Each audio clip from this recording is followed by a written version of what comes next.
The lantern in Elias Mercer's hand burned low and amber, barely strong enough to push back the winter dusk inside the abandoned barn.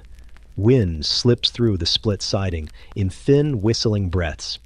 It carried the smell of old hay, damp wood, and snow waiting beyond the hills. Above him, past the sagging beams of the hayloft, something shifted. Not a raccoon, not a barn cat. The sound was too careful. It came once, then stopped, leaving the whole building listening. Elias stood at the foot of the ladder, with one boot on the lowest rung. Behind him, Clara Whitcomb waited by the open barn door, wrapped in her late husband's brown chore coat. She had called because something had been crying in the loft since sunrise, in a thin voice that made her kitchen feel colder. "Elias," Clara whispered, "please don't let it fall. I'll go slow." That was how Elias did most things. People around Claiborne County trusted him with cracked steps, stuck windows, leaning fences, and small repairs grief left behind. He was 46, gray at the temples, and used to going home to a chipped blue mug in an empty house. Clara had known him since boyhood, and after Amos died, the farmhouse still carried him in his boots and carved initials. If this touched anyone listening, they might softly like, subscribe, and comment where they were watching from and what animals stayed in their heart. Elias climbed. The ladder groaned under his weight. Dust floated through the lantern light like brown snow. Halfway up, he paused when the sound came again. A rasp, a scrape, then a low, breathy hiss. "It's hurt," Clara said below him, maybe scared more than hurt. The loft boards were uneven from years of leaks. Elias eased over the edge, set the lantern on a beam, and looked around. Near the west window, two yellow eyes stared from behind fallen straw. Elias went still. The animal was a young bobcat, thin enough that her shoulders showed beneath her spotted coat. Her ears were tufted and sharp, though the left one had a torn notch near the tip. Burrs clung along her neck. Her short tail flicked once, stiff as a warning. She crouched low beside old rope, pressed so flat she seemed part of the shadow. She did not blink. Bobcats did not ask for help. They belonged to brush lines, rabbit trails, creek beds, and moonlit stone fences. This one looked at him as if she remembered all of that and blamed him for the walls around her. "All right," he murmured. "You're a wild little storm, aren't you?" The bobcat bared her teeth without sound. She gave him only those eyes and the faint tremble of whiskers, as if all her strength had been gathered into staying untouchable. "Can you see it?" Clara called. "Her," Elias said before he knew why. "A bobcat. Young female, I think." There was a pause. Then Clara's voice came smaller. Elias looked at the broken window Amos had meant to repair before his heart gave out beside the tractor shed. The thought came without warning. Grease had rooms, and sometimes frightened things found their way into them. He crouched, keeping his hands visible. His knee pressed into something hard beneath the straw, and he uncovered one of Amos's wooden clothespins, weather-dark in that hush. Elias almost smiled. Amos had used those pins for feed bags and notes, and once, Clara said, to hold a birthday candle upright on pie. Elias slipped it into his pocket. The bobcat's nose twitched. She noticed the movement and tapped one paw against the floorboard. Not a step, a warning. Her paws were wide and silent, built for snow and ambush, but the right front one hovered before setting down, favoring it. Elias felt the old pull in his chest, the one that came whenever something living was caught between fear and needing help. "Clara," he called, "I'm coming down for a crate and gloves. Can't you lift her now?" The bobcat's ears flattened at Clara's voice. Elias held still until they rose again. "No," he said. "She gets to tell us how fast this goes." When Elias climbed down, Clara had already found the old calf crate and dragged it halfway across the floor. She stood with white hair slipping from its pins, cheeks pink from effort. "Don't look at me like that," she said. "I still know which end of a barn is useful. I was thinking Amos would have told me I was carrying it wrong." For the first time that evening, Clara's mouth moved toward a smile, but it did not arrive. Together, they set the crate beneath the ladder. Elias lined it with an old feed sack and one of Clara's faded blue towels. She smoothed one corner with 2 fingers, then pulled her hand back as if tenderness itself might be too much. Elias climbed again, crate rope over his shoulder, lantern swinging from his wrist. The Bobcat had moved only a foot, but that foot mattered. She had tucked herself nearer the broken pane, where wind stirred the fur along her spine. "Easy," Elias whispered. Her torn ear flicked toward him. The tail twitched twice. He set the crate several feet away, open end turned sideways, not facing her like a trap. Then he took out the little tin of sardines Clara had pressed into his hand. It had expired last spring. Clara had looked offended when he noticed. "Fish don't read dates," she had said. He placed a small piece on the floor and backed away. The smell rose sharp and salty in the old hay. The Bobcat's nostrils widened. Her eyes stayed on him, but her body betrayed her with one slow swallow. "There you are," he murmured, still hungry enough to be angry. She did not move toward the food. Not then. But she lowered her head a fraction, and that tiny change felt like a door unlocking somewhere far away. Below, Clara waited, with both hands clasped under her chin. Elias sat back against a beam, the lantern beside him, the crate between them, and the wild young Bobcat watching from the shadows of Amos Whitcomb's abandoned loft. Snow began ticking softly against the broken window. No one lifted her that night. Not yet. But long before Elias touched her, before Clara smiled through tears, the first rescue had begun, in the promise that nobody would rush a frightened wild thing, just because their own hearts were lonely. By morning, the snow had not fallen thickly, only enough to sugar the fence rails and settle in the hollows of old boot prints. Clara Whitcomb woke before the county road saw its first truck, just as she had for 41 years of farm mornings. Her hand reached, by habit, toward the left side of the bed, where Amos used to sleep with one arm crooked over the quilt and one sock missing. There was only cool sheet. She lay there a moment, listening. The farmhouse made its ordinary winter sounds. The furnace clicked. A branch tapped the north window. Somewhere in the kitchen, the old refrigerator hummed with a stubborn little rattle that Elias had offered twice to fix, and Clara had refused twice, because Amos had always said the noise meant it was still trying.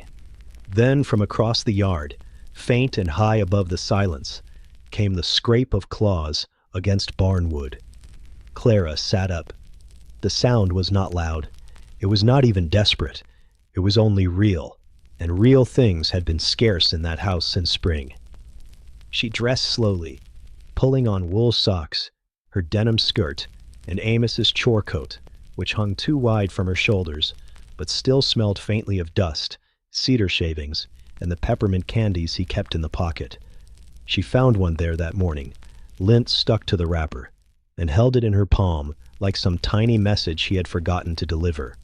"Still leaving your sweets everywhere," she murmured. The house did not answer. It rarely did anymore. Clara's kitchen looked out toward the barn, past the bare lilac bushes and the sagging gate Amos had meant to rehang. On the sill sat 2 small things Elias had repaired for her in the past month. A ceramic hen with its tail glued back on, and a brass bell from the porch with a new loop of wire. He had set the bell there after fixing it, saying, "There. Now you can summon all of Claiborne County." Clara had told him she only needed it to summons the mailman, and even he came when he pleased. That memory almost warmed her. Almost. She poured coffee into the chipped blue mug that had once been Amos's favorite, and forgot to drink it. Her eyes kept going to the barn. its roofline bent slightly under the pale sky. One loft window had been broken since the November storm, a black square in the weathered boards. Amos had stood beneath it, with his hammer tucked in his belt, and promised to climb up before the first hard freeze. After his funeral, the barn became one of those places Clara walked around, but not into. She fed the chickens from the side shed. She carried kindling from the lean-to. But the main doors stayed pulled nearly shut, their iron handles culled with disuse. Inside were ladders, hay hooks, cracked buckets, Amos's tobacco tin, a half-built nesting box, and all the small unfinished pieces of a man who had expected another winter. The abandoned loft had been his favorite place to work when rain came. He said he liked the sound of weather overhead. Clara had teased him that he liked hiding from chores in plain sight. Now, something wild had chosen that same height, that same shadow. By 7, Elias's truck rolled into the lane, tires crunching over snow crust. He carried a thermos under one arm and a canvas bag in the other. He had changed from last night's work clothes into a gray flannel shirt, heavy coat, and gloves patched at the thumbs. His beard had caught a few melted flakes, and he looked tired in the gentle, permanent way of men who lived alone and fixed other people's broken things before their own. Clara opened the door before he knocked. "She's still there," she said. "I figured." "How?" Elias lifted the canvas bag. "Because she had every reason to leave and no safe way to do it." Clara took that in quietly. She understood too well the shape of staying when leaving would have made more sense. They crossed the yard together. The cold bit at Clara's ankles where her socks had slipped. Elias slowed near the broken porch step, the third one from the bottom, and stepped over it without comment. He always did that. Clara noticed it every time, the way he remembered small dangers without making her feel old. Near the barn doors, he paused and listened. Inside, something shifted in the loft. A little patter. Then stillness. "She moves when we stop moving," Elias said softly. "That's Bobcat sense." "She waits for the world to reveal itself first." Clara gave him a sideways look. "You always talk like that to cornered animals?" "Mostly to plumbing." That brought one small breath of laughter from her, brief as a match flame. They entered without opening the doors wider than needed. Elias set his bag on an overturned feed bin and took out a pair of thick gloves, a folded blanket, a flashlight, and a notebook with a pencil tied to the spiral. Clara saw he had written at the top of the page, "Young female bobcat. Loft, right front paw, torn left ear. You make notes? If I forget something, she pays for it." That quiet sentence changed the barn around them. It made Clara stop thinking of the animal as an accident in the rafters and start thinking of her as a life with needs that had to be remembered correctly. Elias did not climb at once. He stood beneath the loft and talked in a low voice, not to coax the bobcat down, but to let her hear the same human rhythm as before. Clara brought the lantern from the nail by the door, wiped soot from its glass with the edge of her sleeve, and set it on the workbench. The morning light was enough, but the lantern gave the barn a kinder center. Above them, the bobcat made one sharp chuffing sound, almost a cough, then dragged something across the boards. Straw sifted down in golden dust. "She has opinions," Clara whispered. "She's entitled." The first warmth of the day arrived strangely. It came when Elias opened a tin of sardines, and the smell filled the barn so fiercely that Clara stepped back and said Amos would have banned both of them from the kitchen. It came when Elias, perfectly serious, placed the food on a cracked saucer, painted with roses, because Clara insisted no frightened creature should eat from rust. It came when the bobcat, still hidden, reached one spotted paw from behind a beam, hooked the fish, and pulled it away with such offended elegance that Clara had to press her lips together. For a moment, the barn was not empty. For a moment, Amos's unfinished repairs did not accuse her from every corner. The ladder was only a ladder. The broken window was only a winter problem. The loft was not a room of absence, but a place where a torn-eared young bobcat had survived one more cold night, and had decided, with great suspicion, that breakfast was worth stealing. Clara stood beside Elias, hands tucked deep in Amos's pockets, and listened to the faint, wet sounds of cautious eating above them. "She doesn't know this farm," Clara said. "No, she doesn't know me. Not yet." Clara looked at the rafters. She had thought loneliness meant having no one to care for, but standing there, beneath those old beams, she wondered if loneliness was also having care left inside you, with nowhere safe to put it. The bobcat finished eating and retreated without showing her face.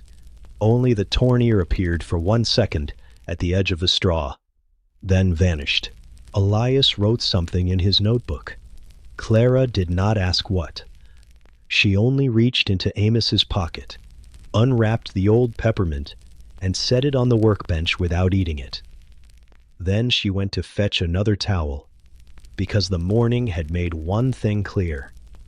The barn was not done holding lives. The third time Elias climbed into the loft, daylight came with him. It seeped through the broken west window in a cold silver wash and touched the old hay bales, the hanging rope, the rusted pulley Amos had never trusted, and the narrow place behind the fallen boards where the bobcat had made herself smaller than fear. Dust hung in the air, with the dry, sweet smell of stored straw. Somewhere near the roof peak, a sparrow fluttered and scolded, offended that humans had remembered the barn existed. Elias moved one hand at a time. He had left his heavy boots on the ladder's top rung and stepped onto the loft floor in thick socks, because the boards spoke too loudly beneath soles. Clara had laughed at him from below when he first did it. "You look like a burglar with manners," she whispered. "Best kind," he had whispered back. Now she waited beneath the loft, with the crate open, a blanket folded over one arm, and the lantern burning beside her, even though it was morning. She had said the light made the barn feel less abandoned. Elias had not argued. He knew some lights were not for seeing. The bobcat watched from her corner. In daylight, Elias saw her more clearly, and the sight tightened something inside him. She was younger than he had first guessed. Not a kitten, but not fully grown into the heavy confidence of an adult. Her coat was winter thick, but rough in patches. Little dark spots ran over her legs like rain marks on sand. The torn notch in her left ear looked old enough to have healed unevenly. One whisker on her right side bent at a crooked angle, pale against the shadows. Her eyes were not bright yellow now. They were amber green with a guarded shine that made her seem older than her body. She had pulled the rose saucer behind the beam, eaten every shred of fish, and pushed the dish away, as if its usefulness had offended her. Elias noticed that she had not placed her full weight on the right front paw. She set it down, lifted it, then tucked it close to her chest. That paw worried him more than the hunger. "All right," he said softly. "We've got to get you out of Amos's rafters before you try climbing through that broken pane and make a bad morning worse." The bobcat opened her mouth in a silent snarl, her ears flattened sideways. Then, unexpectedly, she sneezed. Below, Clara covered her mouth. Elias looked down. "Don't laugh." "I'm not." "You are." "I am grieving with great dignity." The bobcat sneezed again, angrier this time, as if embarrassed by her own nose. That tiny, ridiculous sound loosened the barn for a heartbeat. Even Elias smiled, though he kept his gaze low and gentle. He had called Ranger May Hollis from the kitchen before sunrise. May had answered on the second ring, voice hoarse with sleep and patience. She had told him what he already knew but needed to hear. Do not corner her with bare hands. Do not throw a blanket unless she panicked. Keep the crate sideways. Make the dark place feel safer than the open room, and let hunger and quiet do more work than strength. "She isn't a house cat in trouble," May had said. "I know." Remember that when your heart starts getting loud. That stayed with him. Elias's heart had a habit of getting loud around broken things. He had learned it young, after his mother left Claiborne County in an old green sedan, and his father stopped saying her name. He had learned to repair hinges, pumps, steps, latches, anything that could prove the world did not have to stay split. But animals were different. A hinge did not fear you. A pipe did not remember teeth in the dark. A wild creature could not be fixed by wanting. He placed the crate 6 feet from the Bobcat's corner, half covered with Clara's blue towel, so its inside seemed dim. Then he set a strip of sardine just beyond the opening. The Bobcat's pupils narrowed. Her nose moved once. Her short tail flicked. She did not come. Elias waited. A truck passed on the county road, faint and far. Snow slipped from the barn roof in a soft rush. Clara shifted below, and the old floor gave a complaining creak. The Bobcat's head snapped toward the sound. "Sorry," Clara breathed. The Bobcat stared down through the broken boards at her, and Clara went perfectly still. For the first time, Widow and Wildcat truly saw one another. Clara stood beneath an Amos's coat, small in the shoulders, silver hair escaping its pins. The Bobcat crouched above, torn ears sharp against the light, all instinct and wounded pride. Neither moved. Elias watched Clara's face change. Not soften exactly. Something deeper. Recognition, maybe. The look one frightened, lonely thing gave another, when both knew the room had taken too much from them. Then the Bobcat blinked once. Not trust, not yet, but not attack either. Clara whispered, "Hello, little madam." The Bobcat lifted her injured paw and touched the edge of the saucer, as if to hide it. "Little madam doesn't like being watched," Elias said. "She has taste. She also dragged your rose dish into a hay pile. It was never one of my favorites. It was on the top shelf. I was saving it for distinguished guests." The Bobcat shifted toward the sardine. One step, pause. Another step. Her body remained low, shoulder blades rising and falling beneath her coat. She moved like a thought crossing a room, silent and sudden, then frozen again. At the crate door, she stretched her neck long enough to snatch the fish and retreat. Elias did not reach. His finger stayed open on his knee. They repeated the offering 3 more times. Each piece a little farther inside. Each weight longer than comfort allowed. Clara's coffee went cold on the workbench below. The lantern wick whispered. Elias's left foot fell asleep, but he dared not move it. At last the Bobcat put both front paws inside the crate. The right one trembled. Elias felt Clara hold her breath from below. He held his too. The Bobcat stepped in fully, turned once, and lowered herself onto the feed sack. Her torn ear remained visible through the slats, her eyes fixed on Elias. He moved slowly, so slowly it hardly counted as movement. He drew the crate door inward with the rope May had suggested, not touching the animal, not lunging, not winning. The latch dropped with a soft wooden click. The Bobcat struck the side once. The crate jumped under his hand. Elias flinched, but did not pull away. "I know," he whispered. "I know." Below him, Clara climbed 2 rungs and lifted both arms. Elias tied the lowering rope, checked the knot twice, and eased the crate over the edge. Together, with no speeches and no sudden triumph, they lowered the frightened Bobcat from the abandoned loft. When the crate reached Clara's waiting hands, she touched only the wood, not the animal inside. "There now," she said, voice breaking but quiet. "You came down." And above them, in the hay dust and pale winter light, Amos's empty loft seemed to exhale. The tack room had not held a living animal in years. Once, calves had slept there during hard freezes, and Amos had kept grain scoops on the wall, each handle polished by use. Now the small room smelled of dust, old leather, mouse-nibbled sacks, and fresh pine shavings. A narrow window faced the cedar line, its cloudy glass holding pale morning. Ranger May Hollis arrived before noon in a mud-splashed state truck, wearing a green coat, wool cap, and the calm expression of a woman who had spent half her life asking frightened creatures not to make poor decisions. She was 52, broad-shouldered and careful with doors. When Clara tried to apologize for the barn's mess, May looked at the leaning tools and cobwebbed rafters and said, "Looks better than most places I get invited." Clara liked her immediately. The Bobcat did not. From inside the crate, the young animal pressed herself into the farthest corner, ears flat, eyes narrowed to blades. Her torn left ear twitched when someone breathed too loudly.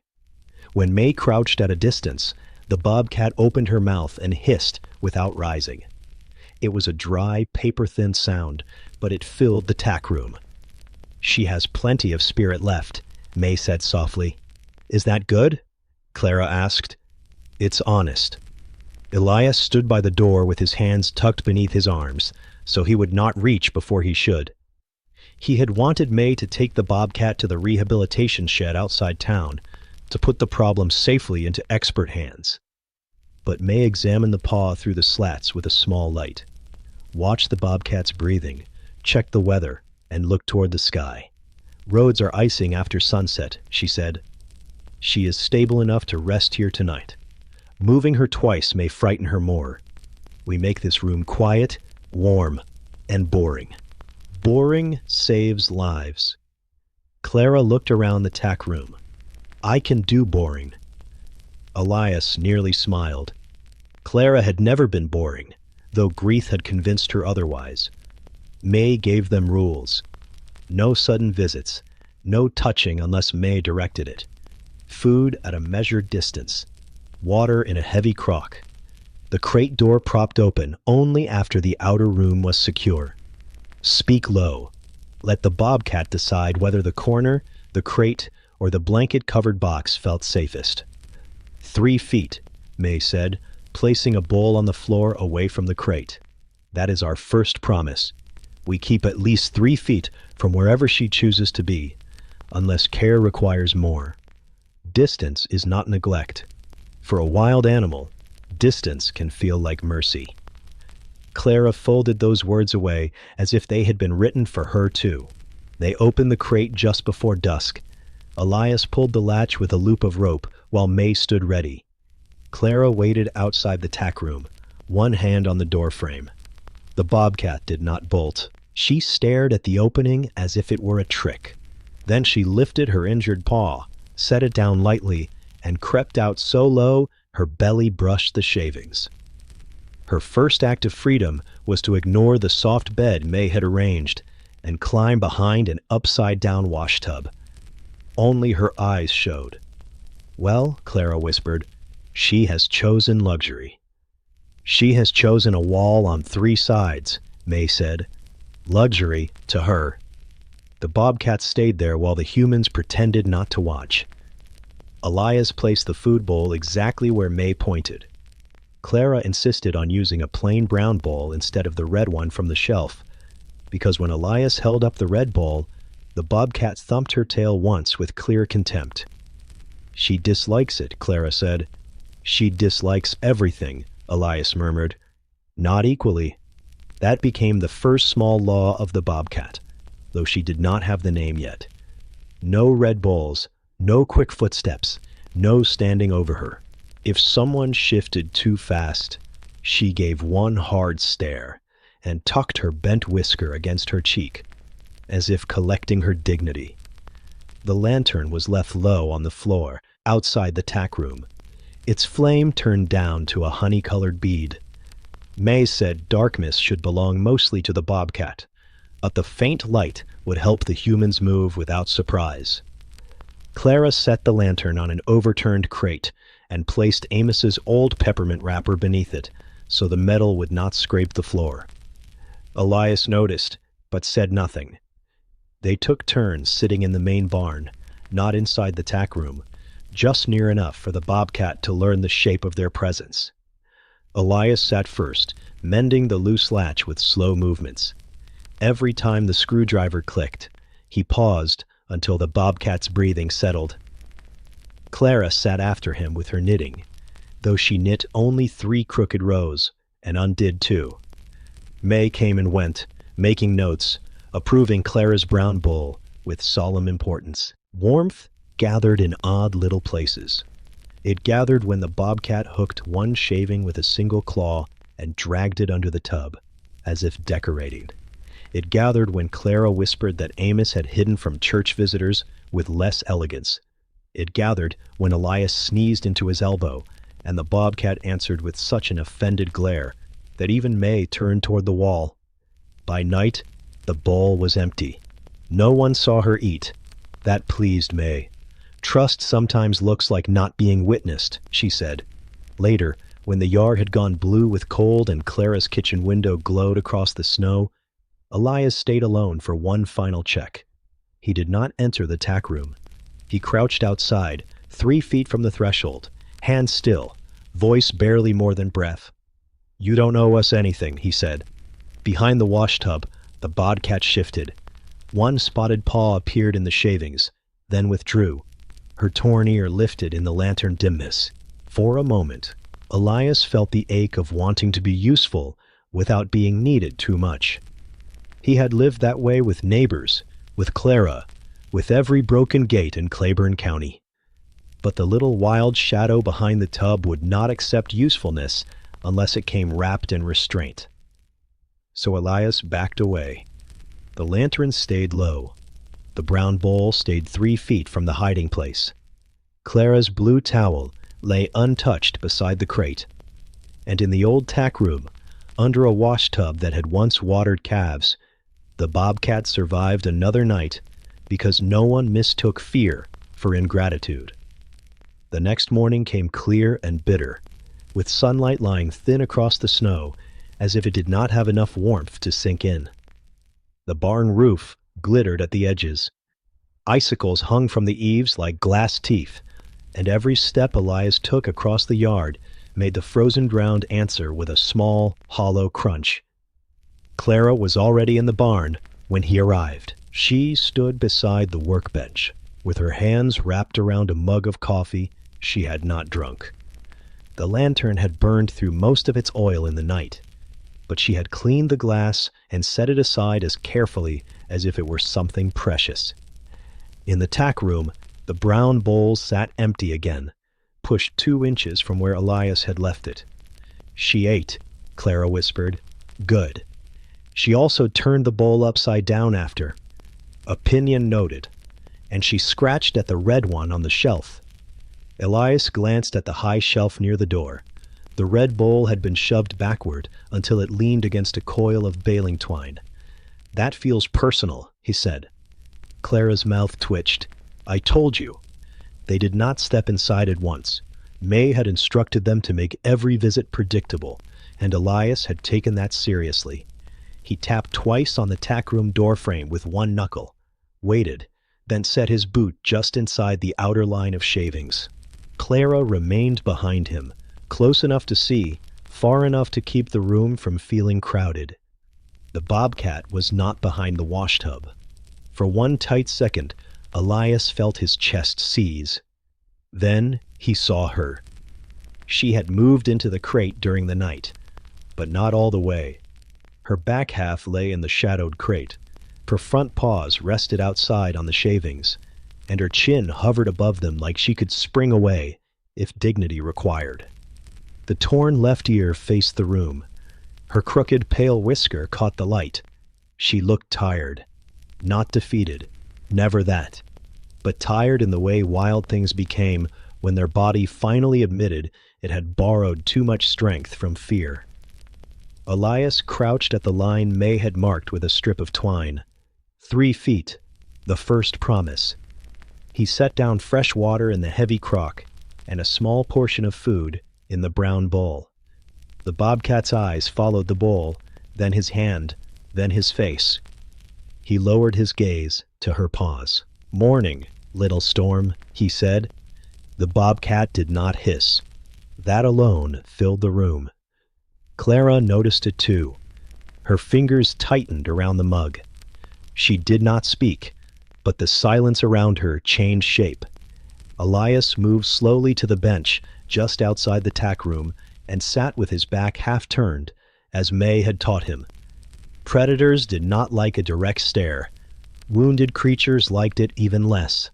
He took out Amos's loosened gate latch and began cleaning the rust with a scrap of steel wool. The faint rasping sound rose and fell, steady as breathing. The bobcat watched. A chickadee landed on the sill outside the cloudy window and hopped once, twice, then vanished. The bobcat's ears snapped forward. Her head lifted. For a moment, everything injured in her disappeared beneath instinct. Her shoulders lowered. Her pupils widened. Her tail tip flicked with sharp little calculations. Then she remembered the room, the humans, the paw she favored, and settled back down with visible disgust. She saw breakfast, Clara murmured. She saw freedom wearing feathers. Clara looked toward the window. Amos used to call them busy little ministers. Chickadees? Said they came to inspect your sins and leave before you confessed. Elias smiled down at the latch. Sounds like Amos. The bobcat blinked at the sound of his smile, as if it too was suspicious. May arrived near midday and checked the paw without touching it. She used the small flashlight from a distance, wading through every shift of the bobcat's ears. There was swelling, but not the kind that demanded panic. Rest, warmth, and time would tell what medicine could not. She needs a name for the chart, May said. Clara looked surprised. A name? Something temporary if you like. I can write female bobcat from Whitcomb Barn, but that makes her sound like misplaced equipment. Elias glanced toward the cedar line beyond the window. The trees stood blue-green against the snow, their branches holding winter in quiet handfuls. Beside the barn door, one small juniper bush had grown for years from a crack in the stone foundation, stubborn and crooked, impossible to weed out. Amos had complained about it every summer and then watered it during drought. Juniper, Elias said. Clara turned toward him. He cleared his throat. Because of that bush, Amos never managed to get rid of. Clara looked at the window, then toward the bobcat, who was currently dragging one shaving across her paw as if inspecting it for quality. Juniper, Clara repeated. The bobcat's torn ear flicked. That was not approval, May said. It wasn't refusal, Clara answered. So May wrote it down. Juniper. The name did not tame her. It did not make her belong to them. It simply gave their care a handle, a way to speak gently without calling her injury, problem, or wild thing in the corner. Clara seemed to understand that. When she said the name again under her breath, it was not possession. It was respect, trying to sound soft. That afternoon, Elias repaired the latch on the outer barn door, while Clara sat on an overturned bucket and sorted through a tin of Amos's old screws. She made 3 meat piles, useful, mysterious, and saved for no earthly reason. Elias put half the mysterious pile into his pocket. I saw that, she said. I might find their reason. Amos said that for 40 years. Juniper watched from the crate, eyes half-lidded, but never careless.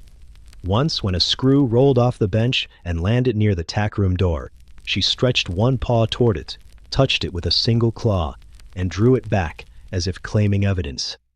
Elias left it there. Clara whispered that even the bobcat had joined the repair committee.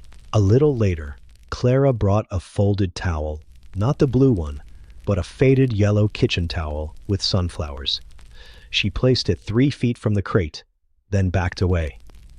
Juniper studied it for nearly 10 minutes. Then she reached out, hooked one corner, pulled it close, and immediately sat beside it instead of on it. She misunderstood bedding, Elias whispered. No, Clara said. She is decorating. The room breathed easier after that. Near evening, the sun dropped behind the cedar trees, and the tack room turned the color of weak tea. Elias made one final visit with water. Clara stood just behind him, holding the lantern, but keeping the flame low. Juniper rested at the crate mouth, front paws tucked beneath her chest, torn ear lifted, right paw no longer shaking so hard. Elias set the crock down and withdrew his hand. For once, Juniper did not stare at his fingers. She looked at his face. He remembered May's warning about a loud heart. He made himself quiet inside. He thought of hinges, gates, cracked steps, all the things that could be repaired only because they did not get to choose. Juniper could choose. That was what made the moment fragile. He lowered his eyes first. When he looked back, Juniper's lids sank slowly. Not sleep, a blink. Soft, deliberate, brief as a candle settling after wind. Clara saw it. Elias knew she saw it, because she made one small sound and then covered it with her hand. Her eyes shone in the lantern light, but she smiled through the wetness gathering there. Not the full smile the title of her life still owed her. Only the beginning of one. Juniper did not come closer. She did not purr. She did not forgive the world. She simply blinked once at the man who had not rushed her, and the widow who had learned to stand quietly at the edge of need.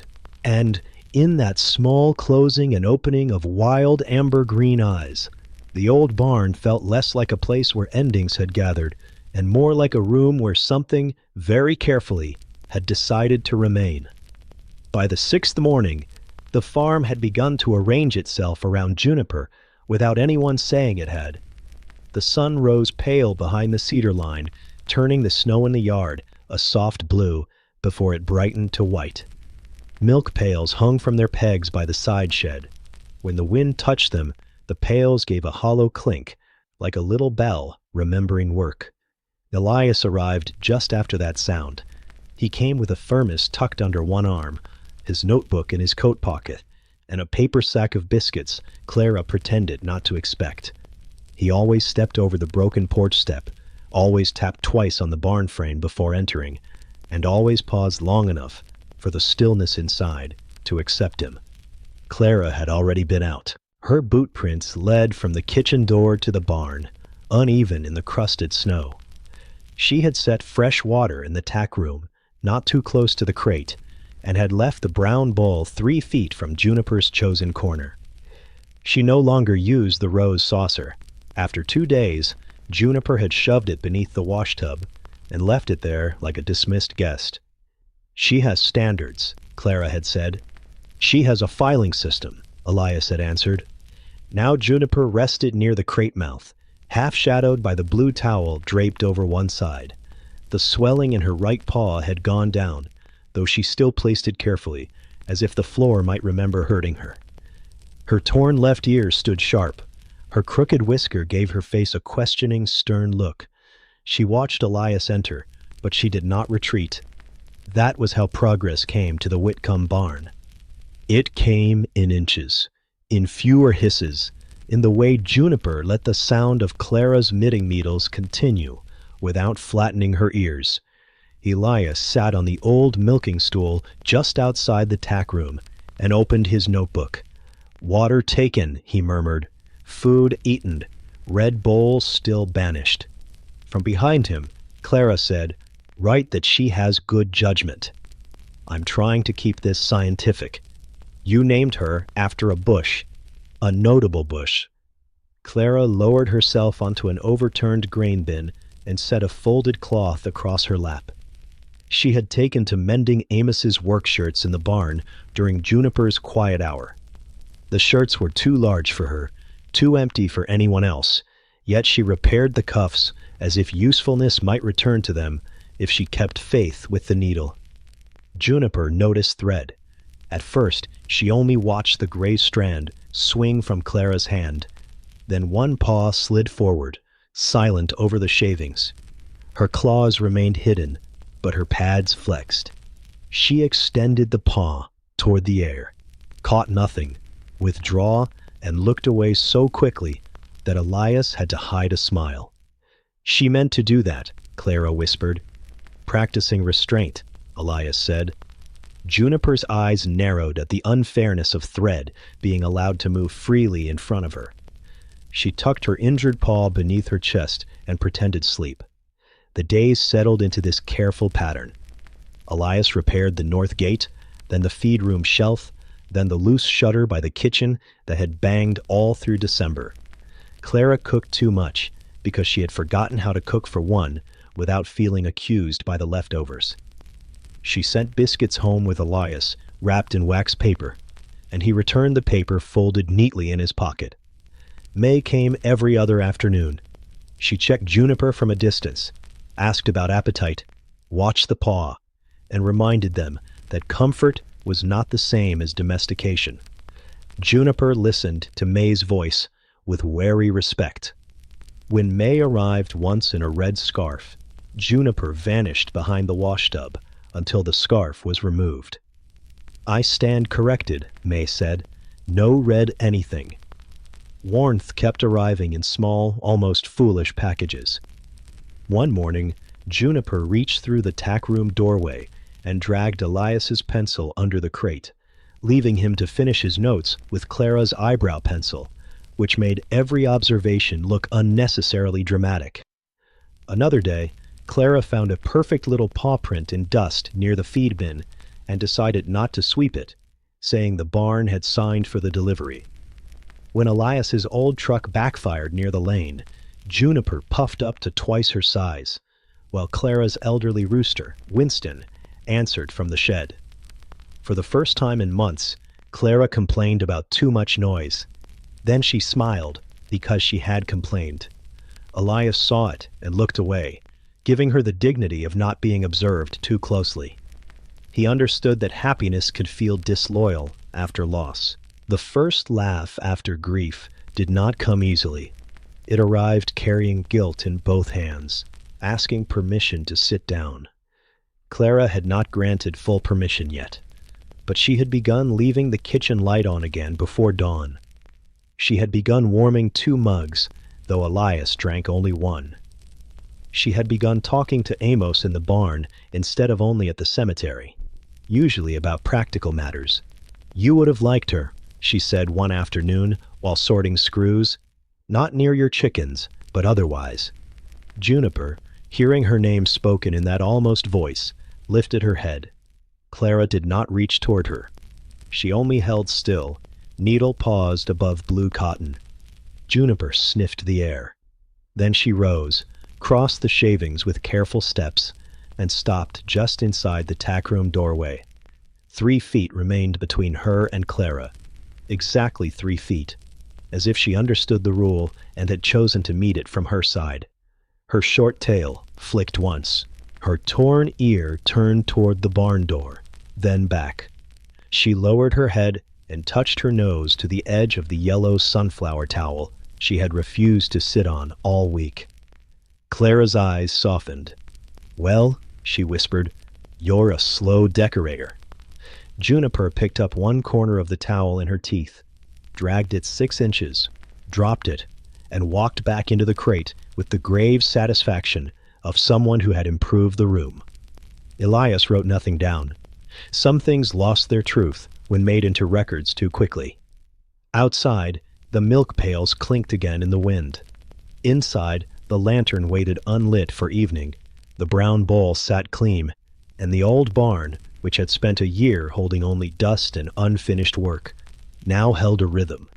Not peace, not yet, but mornings had returned. The first time Clara almost laughed, she was not thinking about laughter at all. She was thinking about socks. A basket of laundry sat on the bench near the barn door, because the morning had turned unexpectedly mild, and Clara had decided to hang sheets outside for the first time since Amos died. The snow along the fence had softened into gray patches. Water dripped from the eaves in a steady rhythm, and the cedar line smelled of thawing needles and cold earth. Elias was repairing the broken porch step at last, kneeling with a hammer between his boots and 2 new boards beside him. He had argued the step had become a matter of public safety. Clara had argued that only 3 people used it, and the mailman deserved adventure. Elias won by arriving with lumber. In the barn, Juniper had been granted the outer half of the tack room during warmer hours, with the larger door latched and the hayloft window covered by a board. May called it a resting enclosure, temporary and quiet. Juniper called it hers without asking. Her paw had improved enough for short, careful steps. She still favored it after standing too long and still refused to be watched while eating.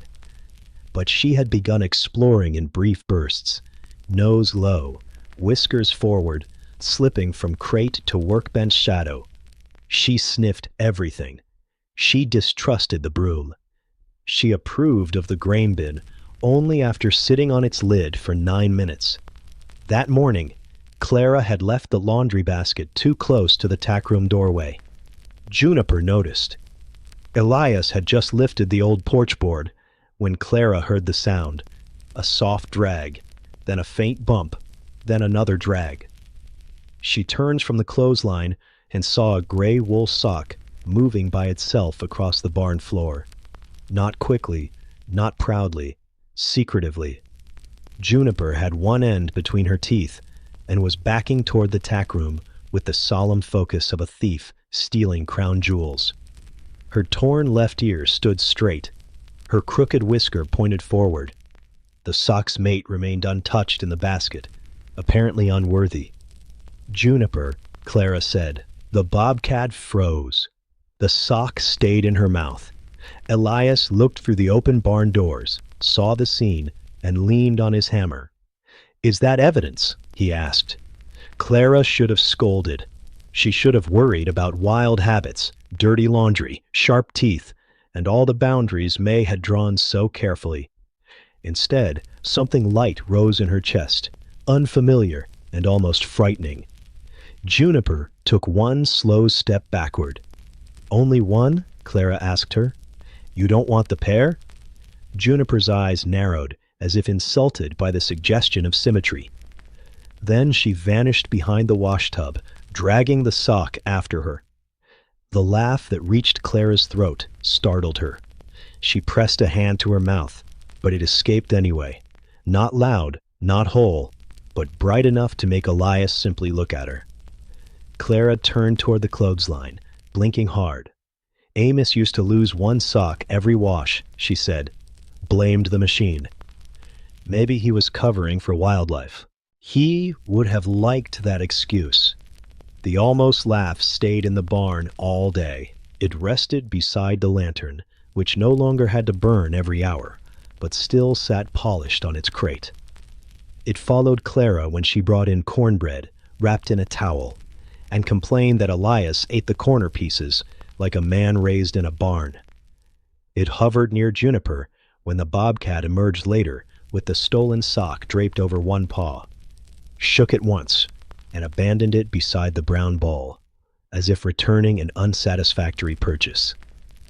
May arrived after lunch and found the sock. "I see we have enrichment," she said. "It was involuntary enrichment," Elias replied. Clara folded the sock and placed it on the workbench. "She has no interest in the matching one." "Bobcats are selective," May said, perfectly serious. Juniper, hearing voices, slipped onto the saddle stand and settled there with her paws tucked beneath her chest. In the soft afternoon light, she looked regal and faintly annoyed, like a small queen displeased with her court. Her tail tip flicked whenever Winston the rooster strutted past the open side door. Winston had developed opinions too, crowing from the side door and retreating the moment Juniper turned her head. Clara called him Sheriff Winston because he patrolled bravely from a distance. Clara almost laughed again. Not quite, but closer. That evening, she carried her knitting into the barn while Elias sanded the new porch step. Juniper watched the yarn ball roll from Clara's lap to the floor. It stopped just short of the 3-foot line. Nobody moved. Juniper rose, stretched her long back carefully, and came forward. She did not cross the line. She placed one paw on the yarn, claws hidden, and pressed down until the ball flattened slightly. Then she looked at Clara. It was not affection. It was not permission. It was a question asked in the only language she trusted. Clara's fingers trembled around the needles. "You may inspect it," she whispered. Juniper hooked the yarn gently and rolled it 6 inches toward herself, then stopped, as if surprised by the pleasure of making something move. Her amber-green eyes sharpened. She tapped it again. The ball wobbled. Her ears lifted. For one brief moment she forgot to be only guarded. Clara watched, and the ache inside her changed. It did not leave. It simply made room. She had spent months believing that joy would erase Amos if she let it return. But joy, she saw now, was not an eraser. It was more like sunlight on a floor where someone beloved used to stand. It showed the emptiness, yes, but it also showed the boards were still there. Juniper batted the yarn too hard. It rolled beneath the feed bin. She stared after it, offended by physics. This time Clara laughed, softly, fully enough. Elias, still outside on the porch, heard it through the open barn doors and did not look up. He only lowered his head over the sandpaper and let the sound pass him like warmth from a stove. Inside, Juniper retreated to her crate with her dignity barely intact. The gray sock lay folded on the workbench. The lantern glass caught the last gold of evening. And Clara Whitcomb sat in Amos's barn with knitting in her lap, smiling through the tenderness of a grief that had not vanished, but had finally allowed one wild, stolen sock moment to sit beside it. The warning signs did not arrive as thunder. They came softly, in the small wrongness of familiar things. The first was the cedar line going quiet. Clara noticed it while rinsing the brown bowl at the pump beside the barn. The afternoon was gray and damp, with thaw water running in thin silver threads along the wagon ruts. Usually, the chickadees scolded from the branches, and Winston the rooster gave reports from every corner of the farm, as if elected to public office. But that day, the cedars stood still. No birds, no chatter, only the far-off drip of melting snow and the soft clack of the pump handle beneath Clara's hand. Inside the barn, Juniper stood at the tack-room doorway with her torn ear angled toward the north field. She had been better for almost a week. Her paw no longer trembled when she crossed the shavings. She could climb onto the low saddle stand in one smooth movement, and had begun using the crate less, choosing instead the shadow beside the grain bin, where she could see both doors. Her coat had thickened with better meals. Her eyes had sharpened. She was less a patient now, and more a wild thing temporarily tolerating human architecture. Still, that afternoon, she did not settle.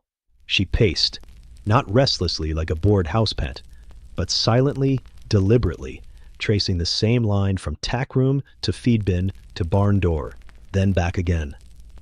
Every few passes, she lifted her head and opened her mouth slightly, drawing scent over the roof of it, in that strange, still way May had once called reading the air. Clara dried the bowl on her apron. "You smell something I don't," she said. Juniper did not look at her. Elias arrived before dusk, carrying a paper bag of nails and one cinnamon roll from the diner, wrapped in wax paper. He said it was for Clara, though he placed it exactly between them on the workbench and cut it in half with his pocket knife. "That is not how gifts work," Clara told him. "It was too large for one person. You underestimate grief and pastry." Juniper paused mid-pace when the cinnamon smell reached her. She sniffed once, decided sugar had no serious value, and continued her route with the dignity of a guard on night watch. Elias watched her for a long moment. "She has been doing that long?" "Since the birds went quiet." Elias set down his half of the roll. Outside, the light had begun to dim. The north field stretched toward a low stone wall, beyond which the woods dropped into a creek hollow. Snow lingered there in shaded patches, gray at the edges. Elias walked out to the barnyard, Clara following with the lantern, though it was not yet dark. Near the gate, he crouched. Tracks marked the mud. Not Juniper's. These were narrower, longer, traveling in a loose line along the fence, then cutting toward the cedar trees. Elias did not touch them. He only looked, jaw tightening. "Coyote," he said. Clara's fingers closed around the lantern handle. One, maybe more than one, passed through. The word "more" seemed to dim the yard. Clara looked back at the barn. Through the open door, Juniper's eyes caught the weak light. Two small flames watching them watch the world. Her tail tip moved once. She knew. She likely heard them before we did. She wants out there. Elias did not answer quickly. He looked from the tracks to the barn, then to the broken west window, now boarded from the inside. Juniper was healing, but healing was not the same as ready. The woods were her birthright, yet the woods had teeth, weather, hunger, and memory. Keeping her too long was wrong. Letting her go too soon might be wrong too. He had never liked choices where love could make either side selfish. That evening, May came after Clara called. She walked the fence line with a flashlight, her boots sinking into thaw-soft mud. She found more tracks near the old apple stump, and a tuft of rabbit fur snagged on blackberry canes, but nothing fresh enough to mean immediate danger at the door. "Coyotes travel through," May said. "They may not be hunting her, but she knows the territory has changed." "She seems different," Clara said. May looked into the barn, where Juniper had climbed onto the saddle stand and sat tall, torn ear forward, injured paw tucked, but ready. "She is getting stronger. Strong animals begin making plans." Clara did not like that sentence. Plans meant leaving. To cover the feeling, she fussed with the lantern wick until it smoked. Elias gently took it from her, adjusted it lower, and set it back on the crate. The flame steadied. Clara gave him an annoyed look for being useful at exactly the wrong emotional moment. Warmth still tried to find them. Winston marched into the barn, saw Juniper on the saddle stand, forgot his entire career as sheriff, and reversed himself so quickly his feathers skidded in the dust. Elias pretended to salute him for tactical retreat. Later, Juniper found one of Amos's old clothespins in Elias's tool tray and batted it under the workbench, then looked mildly pleased when Elias had to get on one knee to retrieve it. Clara's cinnamon roll half disappeared from the wax paper while she was checking the window latch, and Elias insisted a raccoon must have come through, though powdered sugar marked his coat sleeve.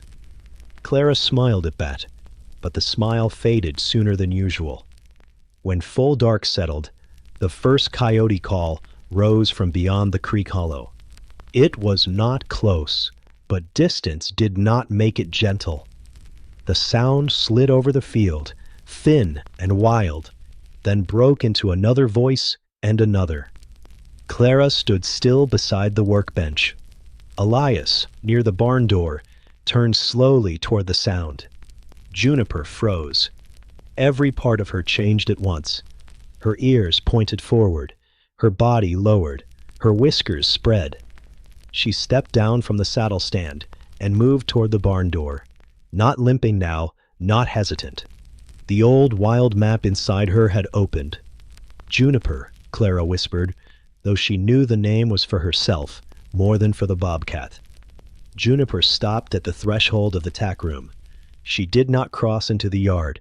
She only looked out into the dark, tail still, shoulders tight beneath her spotted coat. For a long while, no one moved. Elias thought of the 3-foot promise, of the brown bowl, of the slow blink, of how easily care could become a door closed too tight. Clara thought of Amos, walking out to check fences in weather worse than this, returning with mud on his boots and some small creature's story in his pocket. May's words lingered over all of them. Strong animals begin making plans. At last, Juniper turned away from the door and went back into the tack room. She did not enter the crate. She curled beside Clara's yellow towel, eyes open, listening to the dark until the calls faded. Clara stayed in the barn long after Elias told her she should get warm. "I know," she said, but she did not leave. Outside, the cedar line remained silent. Inside, the lantern burned low, and everyone understood without saying it that the farm's gentle rhythm had begun to lean toward change. The storm arrived after midnight, not with snow, but with rain. It came hard against the farmhouse windows, rattling the loose panes in Clara's bedroom and running in silver ropes from the porch roof. Water drummed on the barn roof with the restless sound Amos used to love. Clara lay awake under the quilt, one hand curled around the peppermint wrapper she had never quite thrown away. She had told Elias she would not go out again. He had told her the same thing about himself. Both had lied kindly. The first sharp crack of thunder rolled over the north field a little after 1. Clara sat up, heart beating too fast. Across the yard, the barn was black except for the faint lantern glow Elias had left low in the outer aisle. The flame had been turned down to almost nothing, just enough to give Juniper a familiar moon inside the weather. Then Clara heard it. A thud. Then another, lighter sound, like wood striking wood, above the barn floor. Clara reached for Amos's coat before she decided to move. She pulled on boots without socks, grabbed the small bell lantern from the sill, and stepped into rain so cold it stole the breath from her mouth.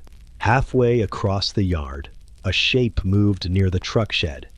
Elias had come from his own place in the same storm, coat collar up, flashlight in hand, hair wet against his forehead. Through the rain, both looked guilty for caring too much to stay home.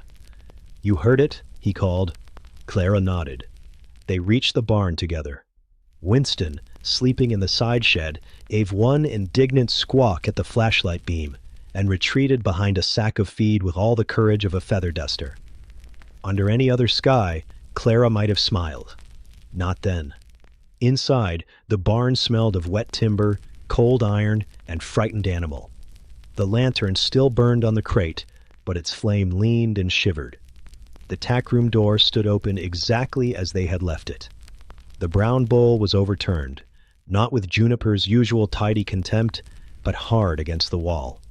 The yellow sunflower towel had been dragged to the threshold. Juniper was not there. Clara did not understand the empty room at first. Her mind placed Juniper where Juniper should have been, beside the grain bin, near the crate, on the saddle stand with her paws tucked beneath her. The eyes would appear. The torn ear would lift. The crooked whisker would catch the light. Nothing appeared. "Elias," Clara said. He crossed the aisle slowly, flashlight low. The beam found shavings scattered, one claw mark in the soft wood by the doorframe, and muddy paw prints leading away from the tack room. Not many, 4, maybe 5, each one small and clear before rainwater blurred the edges. They led toward the ladder. "No," Clara whispered. Elias lifted the flashlight. Above them, the hayloft waited in darkness. A loose board hung crooked near the west window. Not the board Elias and May had fastened, but an older panel above it, part of the inner frame Amos had called temporary. The storm had pried it open. Wind shoved through the gap and moved the hanging rope in slow circles. "She climbed," Elias said, but the words sounded as if they hurt him. "With that paw? She is stronger now. She was scared. Yes." The truth of that was worse than blame. Juniper had not escaped because they had failed to care.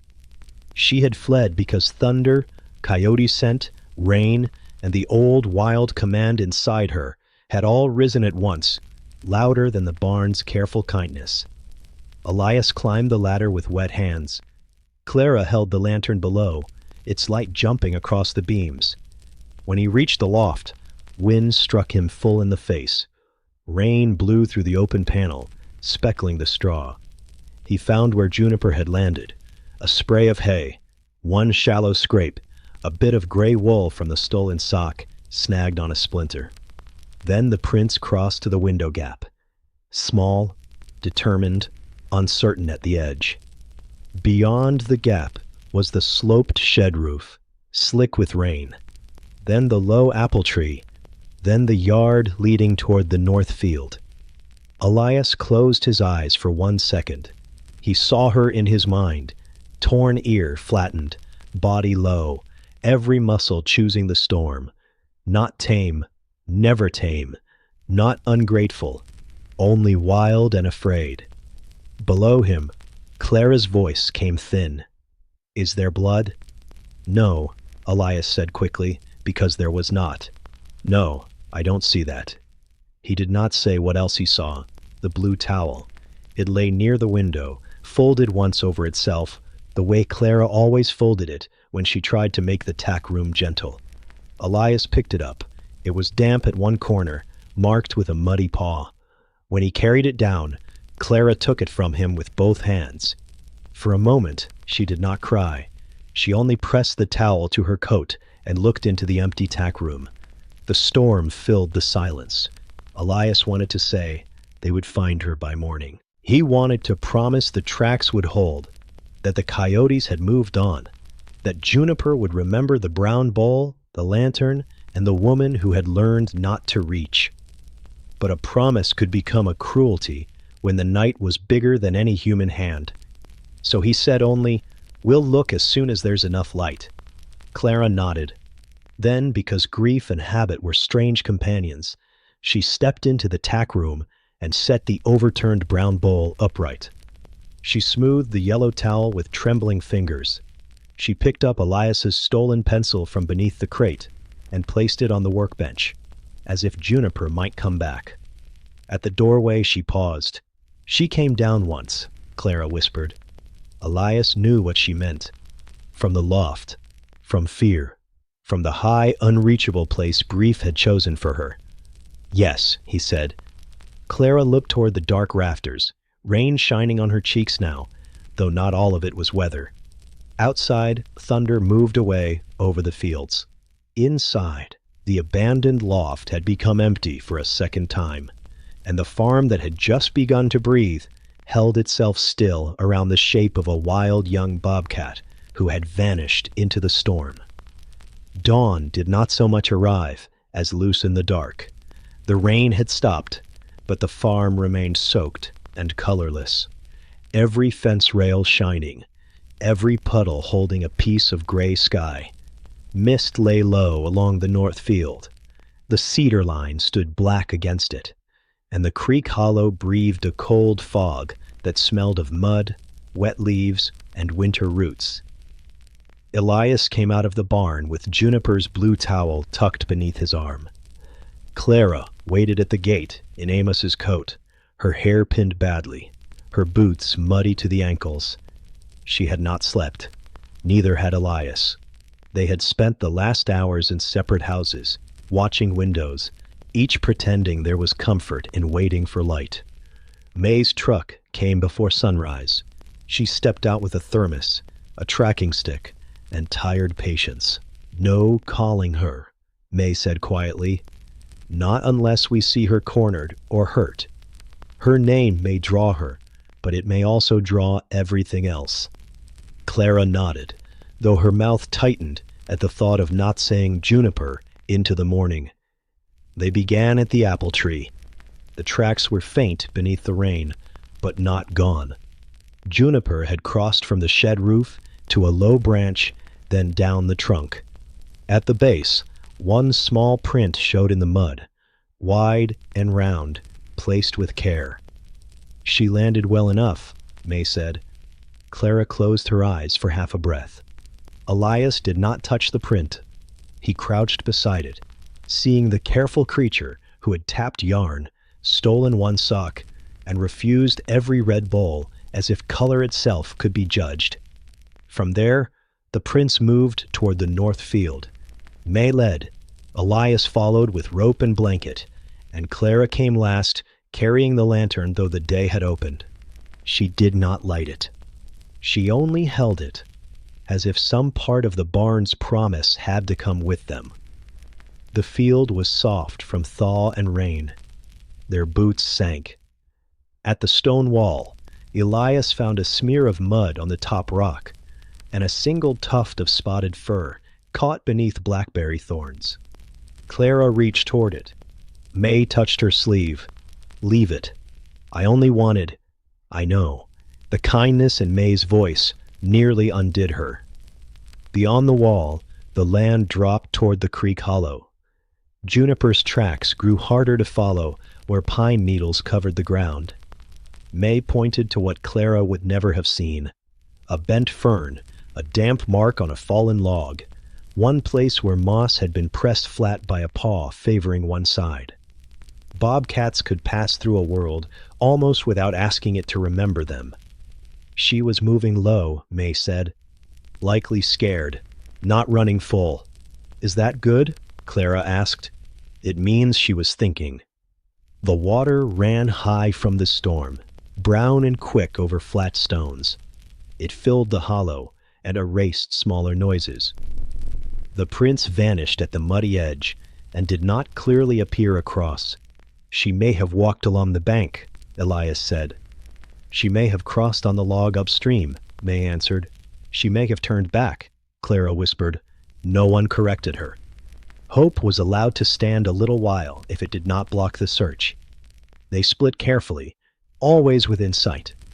Elias followed the bank downstream, ducking beneath low branches that slapped cold drops onto his neck. May went upstream. Clara stayed near the crossing, where the ground was safest. A chickadee landed on a branch above her and gave one brisk note. "Busy little minister," she whispered. The bird tilted its head, inspected her sorrow, and flew away without absolution. That almost made her smile. By mid-morning, they had found 2 more signs: a slide mark where Juniper might have slipped on wet leaves, and a place beneath a cedar where something small had rested, flattening the needles into an oval. Elias found one gray wool thread clinging to a root. The stolen sock. He turned the thread between his fingers, then let it go where it was. The sock had been funny the first day it vanished, and unbearable now as evidence that Juniper had carried a piece of the barn into the woods. They searched until hunger made their hands clumsy. Clara had packed biscuits without remembering doing it. She passed them around beneath a hemlock, while rainwater ticked from the needles. May ate hers in 2 bites. Elias broke his in half and tucked one piece back into the paper. "For later," Clara said. "For Winston," Elias lied.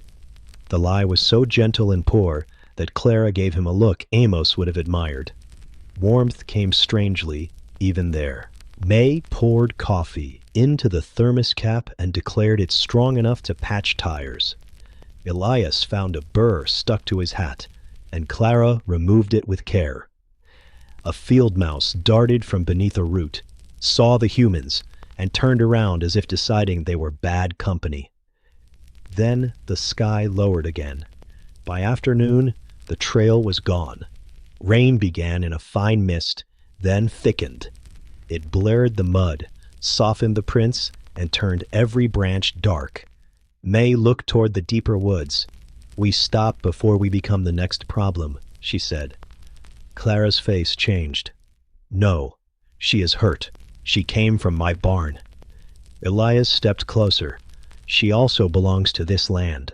We keep looking smart, or we make noise and fear and ruin what signs are left." Clara stared at him, angry because he was right, and because rightness did nothing for an empty tack room. Her eyes filled, but she did not sob. After Amos, she had learned griefs made no sound at first. On the way back, the farm looked unfamiliar. The barn stood open, and Winston watched from the side shed with his feathers puffed against damp cold. He gave one uncertain cluck when Clara passed, as if asking for news. "No news," she told him. Inside the tack room, the brown bowl remained upright. The yellow towel lay where she had smoothed it. Elias's pencil sat on the workbench. Everything looked ready. That was the worst part. Clara set the lantern beside the crate and said Juniper's name once, where only the empty room could hear it. No eyes appeared from behind the washtub. No torn ear lifted in the dimness. The barn held its breath, and Clara understood how hope could hurt as sharply as loss. The sound came before sunrise, so small it might have been imagined. A scrape at the barn door. Clara heard it from the kitchen, where she had been sitting in Amos's chair, with both hands around a cold cup of coffee. The house was still dark. Rain tapped lightly on the porch roof, gentler now than the storm, and the first gray of morning had only begun to thin the window glass. At first, she did not move. Hope had played cruel tricks through the night. The furnace had clicked, and she had thought claws. The branch had brushed the siding, and she had thought whiskers. Once, an old board in the hallway had settled with a sigh, and Clara had stood there breathless, listening to nothing. Then the scrape came again. Not loud, not begging, just wood, touched by something careful. Clara rose so quickly the chair legs scraped the floor. She did not call out.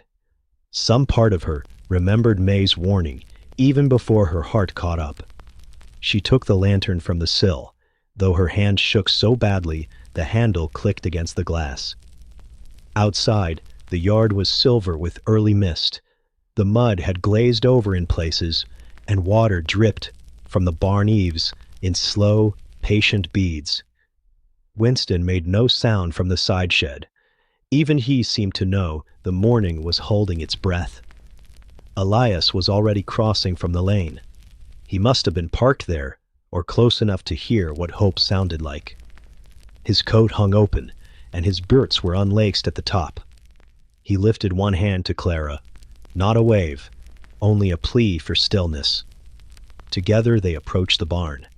The main door stood open by a hand's width. Beside it, pressed low against the weathered boards, was Juniper. For one moment, Clara could not understand what she saw. The Bobcat looked both familiar and changed by the night.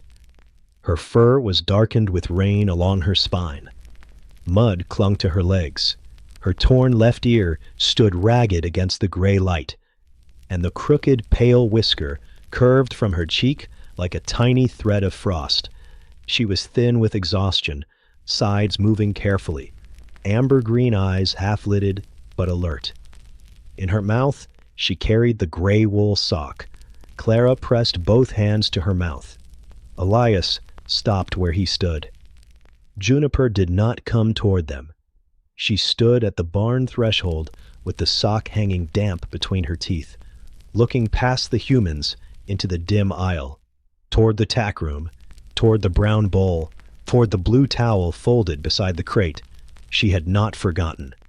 The thought moved through Clara so sharply that she had to grip the lantern handle with both hands. It was not ownership. It was only the trembling knowledge that a wild creature, given the whole wet world, had chosen to bring herself back to the place where no one had rushed her. "Easy," Elias whispered. Juniper's ears flattened at the sound, but she did not run. She took one step inside, then another. Her right paw touched the floor lightly, still careful from strain. Her tail hung low, not limp, but tired. She crossed the aisle in a broken line, pausing every few feet to listen behind her. At the tack room door, she dropped the sock. It landed beside the yellow sunflower towel. The sight was so ordinary and impossible that Clara almost laughed and almost cried in the same breath. Juniper had returned their stolen thing, like a message badly translated from the woods. May arrived minutes later, hair tucked under her cap, face drawn from too little sleep. She did not rush in. She stood outside the barn door, took in Juniper's posture, the mud, the sock, the exhausted breathing, and lowered her voice. "She came home," Clara whispered before she could stop herself. May looked at her gently. She came back to a safe place. The difference mattered, and Clara heard it. Inside the tack room, Juniper moved behind the washtub first, then immediately came out again, unsettled by her own old hiding place. She sniffed the crate, touched the brown bowl with her nose, and then, to everyone's surprise, turned in a slow circle beside the blue towel. Not lying down, not yet. She was searching for the room as it had been, checking each corner, reading the air with her mouth slightly open. The bobcat's wild senses took inventory before her body allowed rest. She smelled Elias on the repaired latch, Clara on the towel, May's boots at the door, old hay, lamp oil, rain, fear, and perhaps the faint trace of her own earlier self. Warmth returned cautiously, as if stepping over broken glass. Winston finally peered through the side shed crack, saw Juniper alive, and gave one soft, confused cluck that sounded more like a question than a crow. Elias found his pencil still on the workbench and placed it 2 inches farther from the tack room, as though Juniper might steal it again when feeling better. Clara, seeing the gray sock on the floor, whispered that she supposed the matching one had been rejected permanently. No one laughed loudly. No one wanted to startle the miracle. May crouched well outside the 3-foot line and watched Juniper breathe. She is worn down. I don't want handling unless she fades or struggles. Food, water, warmth. Let her choose. Clara nodded. Her eyes stayed on Juniper. The bobcat had lowered herself at last beside the blue towel, though not on it. Her chin rested near the sock. Her torn ear still faced the door. Even back inside the barn, some part of her remained turned toward the creek hollow and the wet woods beyond. Elias saw Clara noticing that. "She is still wild," he said softly. "I know." But knowing it had changed. Before, wild had meant distance, danger, and leaving. That morning, wild also meant a muddy young bobcat standing at the barn door with a sock in her mouth, too proud to ask for help, and too tired to pretend she did not remember kindness. Clara sank onto the overturned grain bin. She did not reach. She only sat with the lantern in her lap, its flame unlit now, because morning had come on its own. Juniper's eyes narrowed, not in anger this time, but weariness. Slowly, very slowly, her lids closed halfway, then opened. Not the soft blink of earlier trust, something heavier, a return. Clara bowed her head over the lantern and let the tears fall silently onto Amos's coat. She had lost enough to know that coming back was never guaranteed. It had to be received without grabbing. It had to be honored quietly. So the barn stayed quiet. Rain faded to mist outside. The cedar line grew pale. In the tack room, Juniper rested beside the blue towel and a stolen sock, breathing shallow but steady, while the people who loved her learned that relief could feel almost as fragile as grief. Juniper slept through most of that first day back. She did not sleep deeply. A bobcat did not surrender the world completely, not even when exhaustion pressed her bones toward the floor. Her torn left ear kept lifting at small sounds, and sometimes one paw flexed in the shavings, as if she were still crossing wet stones in the creek hollow. But her eyes closed more often than they opened, and her breathing steadied beneath the dim warmth of the tack room. Clara sat beyond the 3-foot line with a quilt around her knees and Amos's old coat buttoned over her dress. The stove in the outer barn had not been used in years, but Elias had cleaned its pipe, checked the draft, and lit a small fire with cedar kindling. Heat moved slowly through the room, carrying the smell of smoke, iron, and thawing wool. Outside, the farm dripped. Rainwater fell from the eaves. Mud softened under the gates. The north field lay gray and quiet, as if the night had emptied itself there and gone on. Inside, the lantern stayed polished but unlit on its crate. Morning light was enough, and Clara had begun to understand that not every darkness needed to be pushed away at once. May came twice, then a third time near dusk, She watched Juniper's breathing, the careful rise and fall of her side, the way the right paw tucked beneath her chest. She left mild medicine hidden in food and repeated the rule that mattered most: no touching unless the need becomes greater than the fear it causes. Clara nodded each time. She had never thought she needed touching explained to her. She had raised Mises, held babies, and washed Amos's face when fever took him one winter. But Juniper had taught her that care could stand still. It could sit nearby with warm water and a clean bowl. It could refuse to make itself the center. That afternoon, Clara warmed broth in the farmhouse kitchen because everyone seemed hollowed out. She carried it to the barn in Amos's dented thermos, poured some for Elias into a chipped tin cup, and set Juniper's portion in the brown bowl once it cooled. Juniper opened one eye. The bowl was placed exactly where it always had been, 3 feet from her body, not an inch nearer. She sniffed. Her whiskers moved. Then, with painful dignity, she rose, took 2 slow steps, and drank in small, quick laps.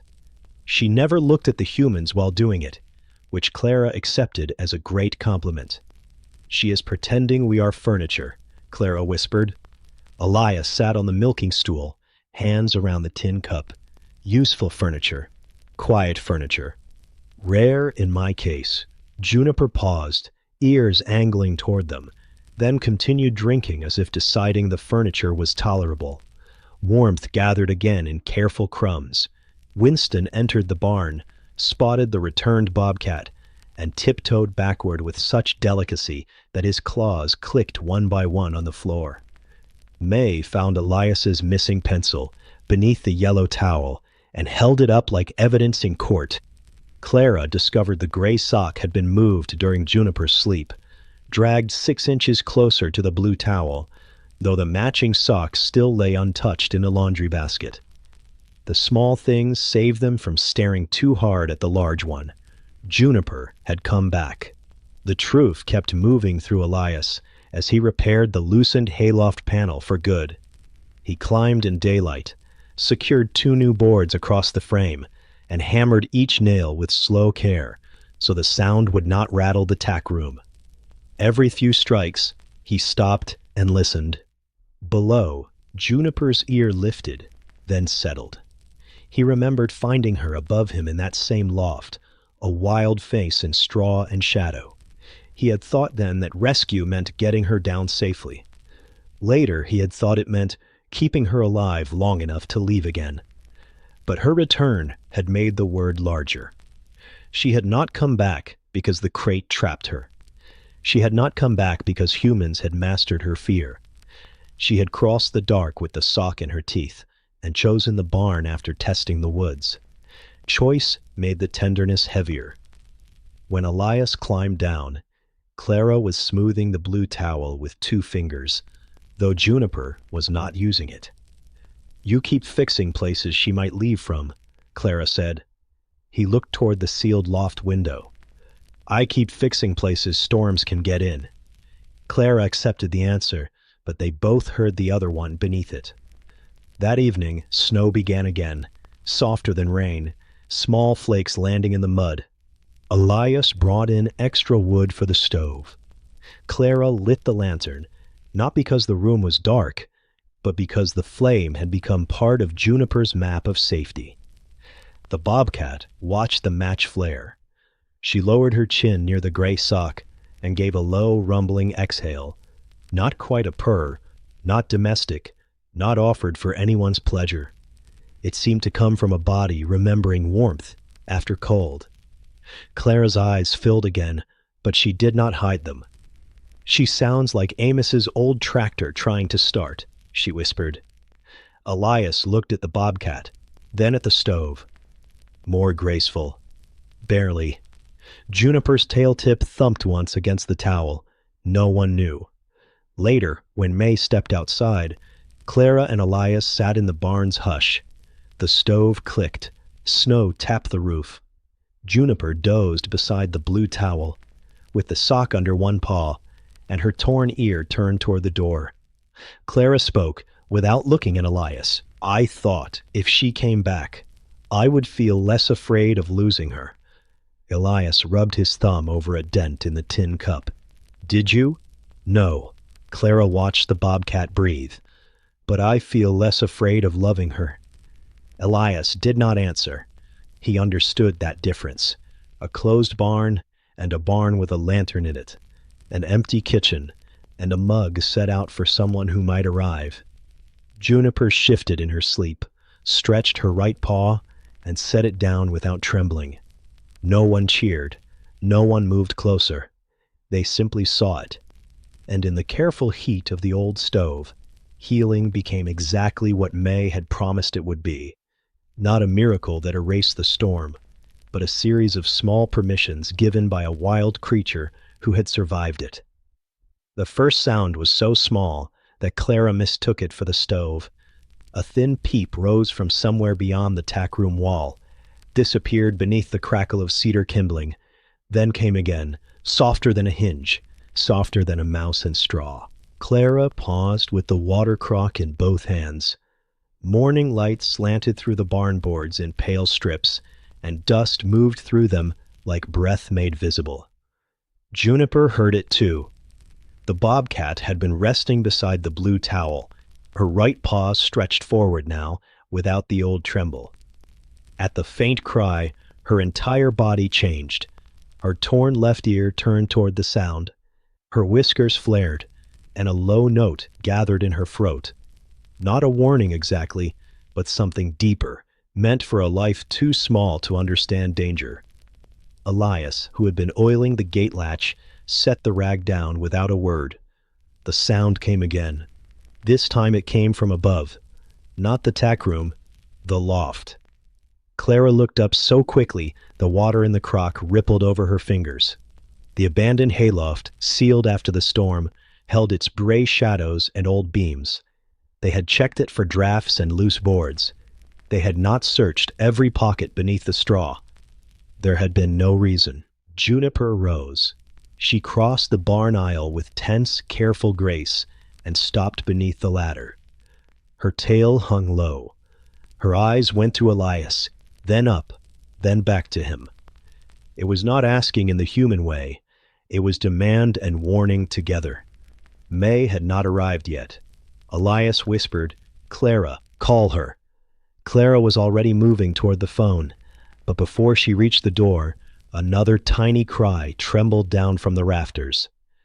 Juniper made a sound Clara had never heard from her before. A soft, throaty chirrup.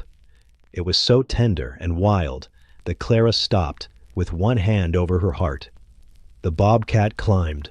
Not fast, not recklessly. She placed her paws on the ladder rungs and lifted herself with the control of an animal, remembering each hurt and refusing to be ruled by it. Elias moved one step closer, then stopped himself. The 3-foot promise still mattered. Juniper reached the loft and slipped over the edge. For several seconds, there was only straw moving. Then Clara heard the impossible thing again. One faint peep, then another, then a third voice, answering from a different place. Elias looked at Clara. Neither spoke. May's truck came 20 minutes later in a spray of wet gravel. She entered quietly, read their faces, and listened. When the peeping came again, her expression changed into the seriousness of someone realizing the story was larger than the rescue had allowed. "Stay below," she said. "Let me look from a distance." She climbed with a small flashlight, and no sudden movements. Juniper's low growl rolled across the loft, but May froze, lowered her gaze, and waited until the growl softened into a watchful rumble. Below, Clara twisted Amos's peppermint wrapper between her fingers. Elias stood beside the workbench, his notebook forgotten, his pencil in Juniper's favorite stealing range. May's voice came down quietly. "Free kits." Clara closed her eyes. In the hay behind the old grain chest, May continued. "Hidden well. She likely had them there during the storm days or just after. That may be why she tried to leave. She may have gone out searching, then returned when she could. Elias looked toward the ladder as if the rungs had become holy. Clara sat down on the overturned grain bin because her knees no longer felt trustworthy. For months, the barn had been a room of unfinished endings. Now, above her, 3 tiny lives were tucked in Amos's hay. Under the roof he had failed to mend, and Elias had finished in time. Juniper appeared at the loft edge. In her mouth, held gently by the scruff, was a kitten no larger than a mitten. Its fur was smoky and spotted, its ears folded close, its paws absurdly big for its body. Juniper paused, eyes fixed on the humans below. No one moved. "She is relocating them," May said softly. "Back away from the tack room entrance. Give her a path." They obeyed as if the barn itself had ordered it. Juniper climbed down with the kitten held so carefully that Clara's tears rose before she could name the feeling. The Bobcat crossed the aisle and disappeared into the tack room. A moment later, she returned to the ladder. 3 trips, each one silent except for tiny complaining chirps and the creak of the old rungs. One kitten had a pale spot above its nose. One waved a paw in the air, as if arguing with weather. The smallest squeaked so fiercely that Winston, peering from the side shed, gave one startled cluck and backed into a bucket. Even May smiled at that. Clara did not laugh. She smiled through tears instead, the way the title of that winter had promised she would. It came slowly, not from joy untouched by grief, but from joy standing inside grief and refusing to leave. When the last kitten was settled in the tack room, Juniper stood over them, with her torn ear lifted and her body forming a spotted wall. She allowed no one close. She wanted the brown bowl, the blue towel, the familiar crate shadow, and distance. She wanted safety without surrender. Clara understood. She whispered, "You came to the loft because you needed a nursery." Elias swallowed hard. "And we thought we were only rescuing one." May placed a hand on the workbench. "For now, we protect the room, reduce noise, and plan for release when the kits are strong. No visitors, no handling unless necessary."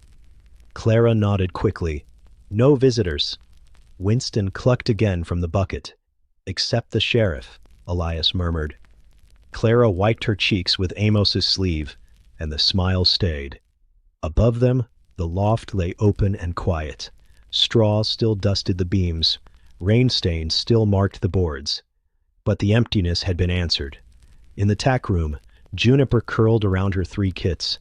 One tiny paw rested on the gray sock, as if the barn's strangest heirloom had become bedding after all. Clara stood just beyond the line of promise and looked at them until her tears cooled on her cheeks.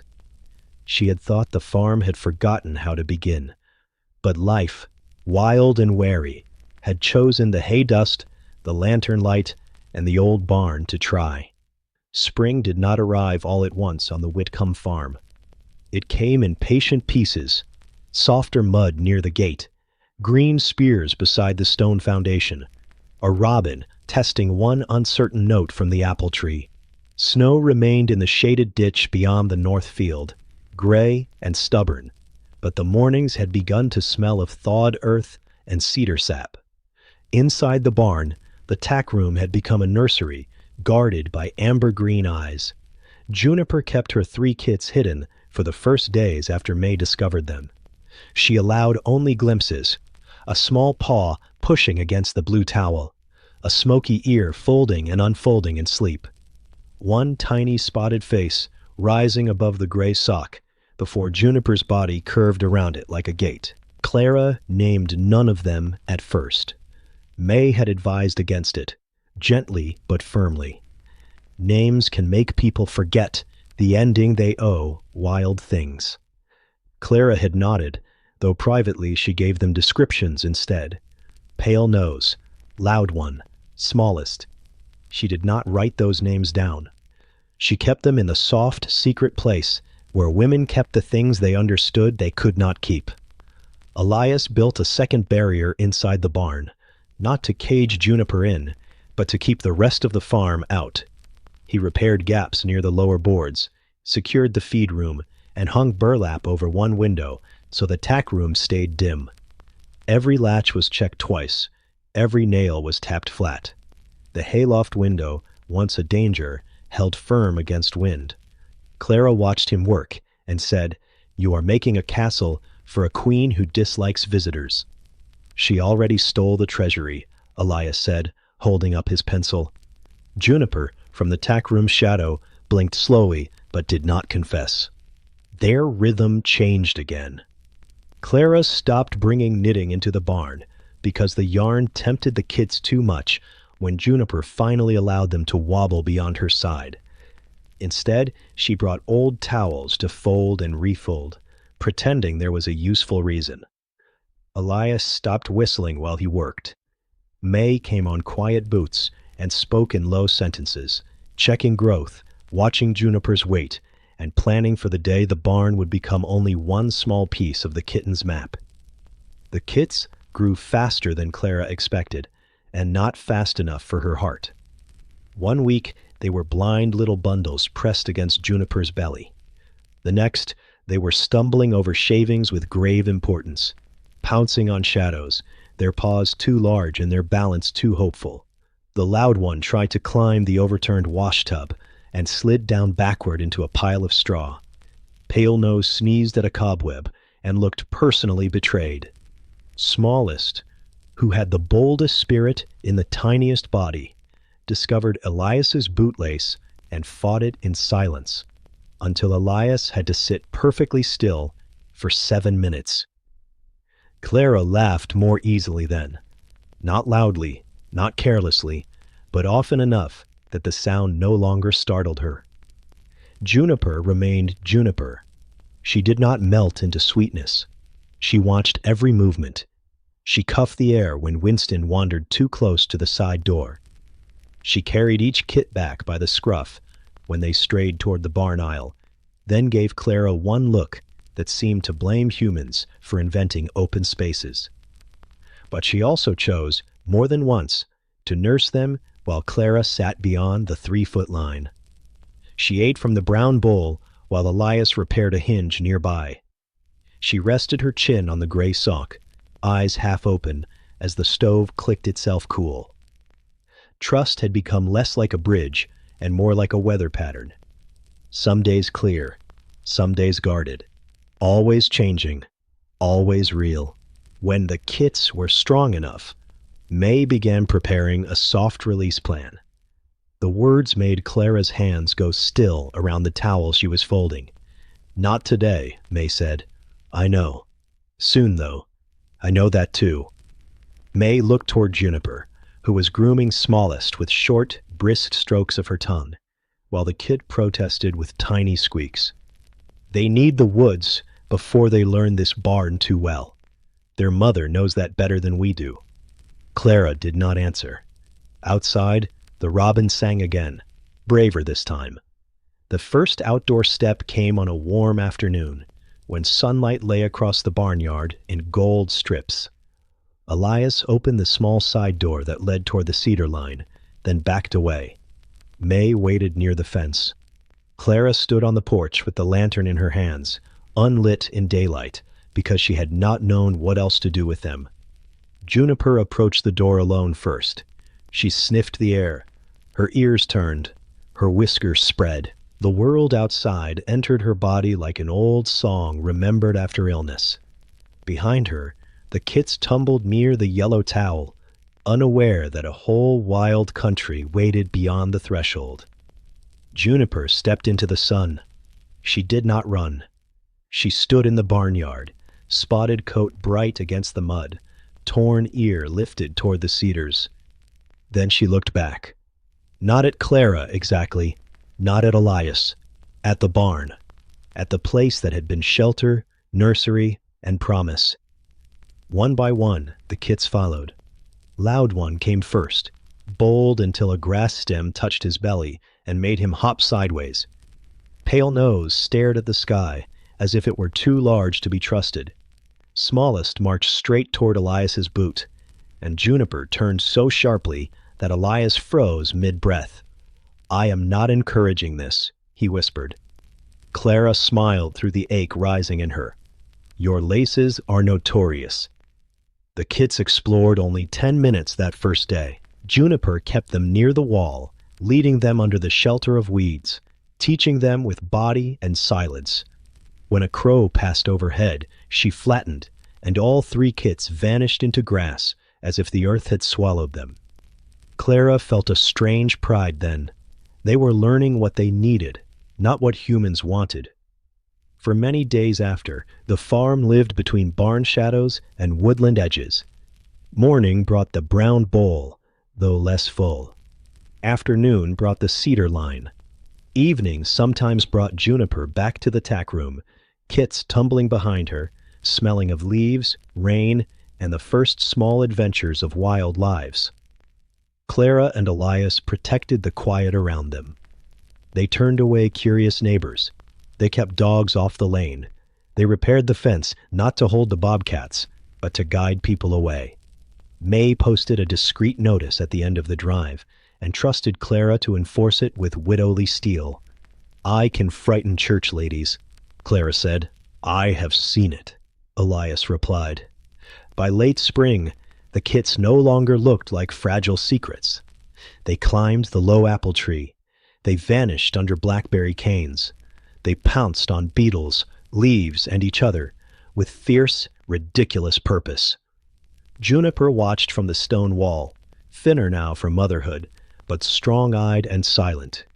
One evening, as purple dusk settled over the north field, Juniper led the kits to the edge of the cedars and stopped.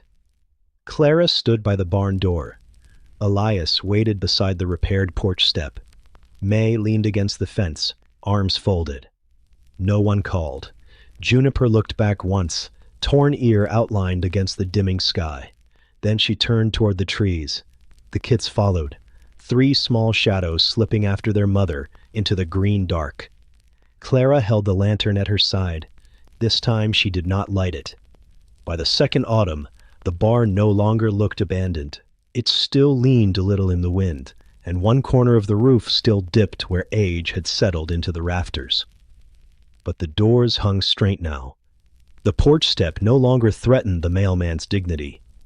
The west loft window held a clean board, painted the same faded white as the trim, and the iron latch on the main door closed with a soft, dependable click. Clara had not changed everything. She had left Amos's initials carved near the workbench. She had left the old saddle stand, where Juniper once sat like a displeased queen. She had left the wash tub in the tack room, though it now held folded feed sacks instead of a frightened bobcat. And on the shelf beside the lantern, she kept the gray wool sock, washed but never matched, folded into a small square like a relic nobody at church would understand. Elias still came by most mornings. At first he claimed it was for repairs, later for coffee. Eventually he stopped claiming anything. He simply parked by the lane, stepped over no broken step because there was none, and knocked twice on the barn frame out of habit. Clara always heard him. "You know the door is open," she would say. "I know Juniper taught manners here," he would answer. Juniper did not live in the barn anymore. She belonged to the cedar line, the creek hollow, the stone wall, and the rough green country beyond the north field. Her kits had grown long-legged and lean, losing their kitten softness to the serious beauty of wild young bobcats. May said they had dispersed the way they should, each following scent, instinct, hunger, and moonlight into territories of their own. Clara had not asked where exactly. There were some answers love had no right to demand. But Juniper remained near enough to be part of the farm's weather. Sometimes Clara found round paw prints in soft mud by the apple tree. Sometimes the brown bowl, now kept empty on the shelf, had a faint smear of dust across its rim, as if inspected in the night. Once, Elias found his pencil gone from the workbench and discovered it 3 days later beneath the juniper bush by the foundation, teeth-marked and damp. "She has not lost her views on property," Clara said. "She considers it redistribution, Elias replied. One frosty morning, Winston's successor, a nervous young rooster named Judge, marched toward the cedar line with great authority, saw a spotted shape watching from the wall, and returned to the coop without finishing his announcement. Clara laughed so hard she had to sit on the porch step. It no longer surprised her when laughter came. That was perhaps the deepest change. Joy did not feel like betrayal anymore. It felt like another room in the same house as grief, one with a window open and a chair waiting. On the third winter after Amos's passing, Clara saw Juniper clearly again. Snow had fallen in the night, soft and deep enough to quiet the whole farm. The world looked newly made, fence rails white, cedar boughs bent, barn roof glowing blue before sunrise. Clara stepped onto the porch with the lantern in one hand, not lit, only carried because winter mornings still ask for it. At the stone wall, Juniper stood. She was fuller now, strong and clean-coated, her torn left ear still notched against the pale sky. The crooked whisker had gone, replaced by others, but Clara somehow missed it. Juniper's amber-green eyes rested on the farmhouse, the barn, the woman in Amos's coat.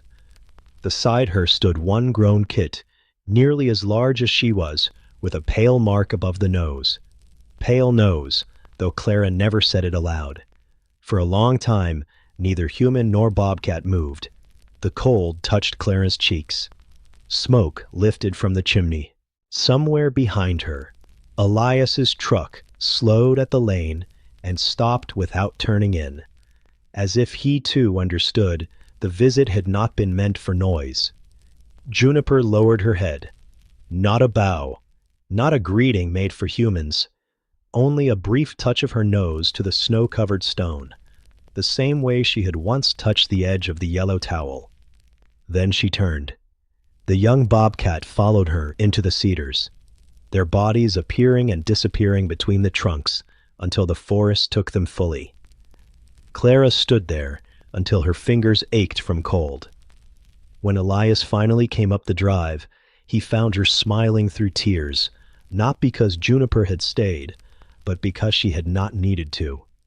The old ache inside Clara had become something quieter, something she could carry without bending around it. She brought one back, Elias said. Clara nodded.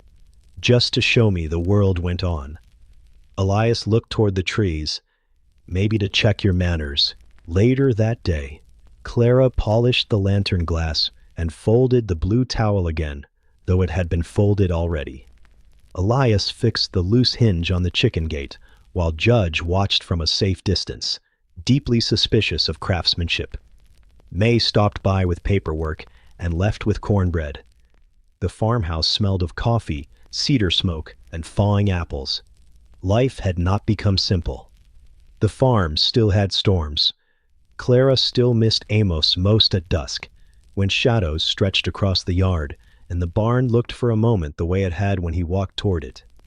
Elias still went home some evenings to a quiet house and a chipped blue mug. May still reminded them that loving wild things meant letting them keep their wilderness. But there was peace now, not the tidy kind people imagined, but the living kind.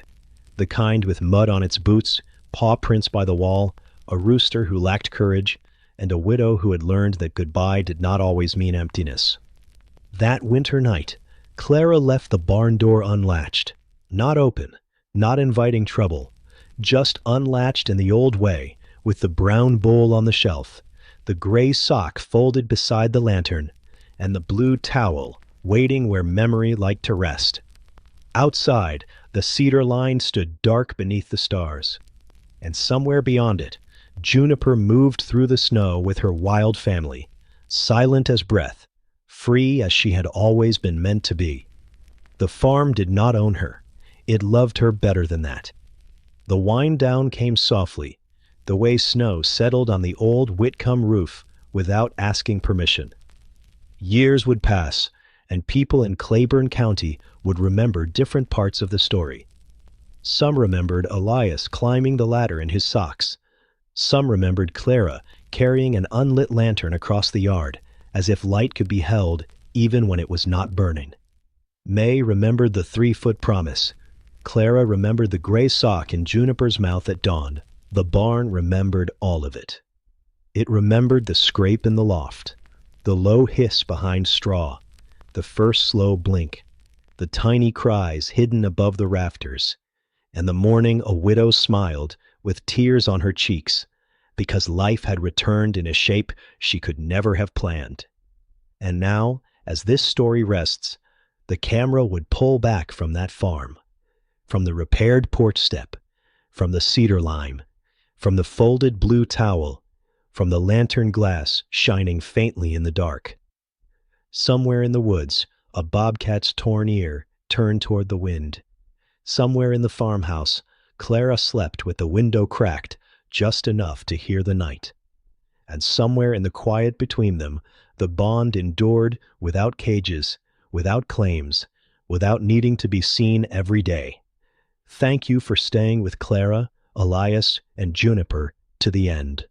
May your own remembered animals visit gently in dreams tonight.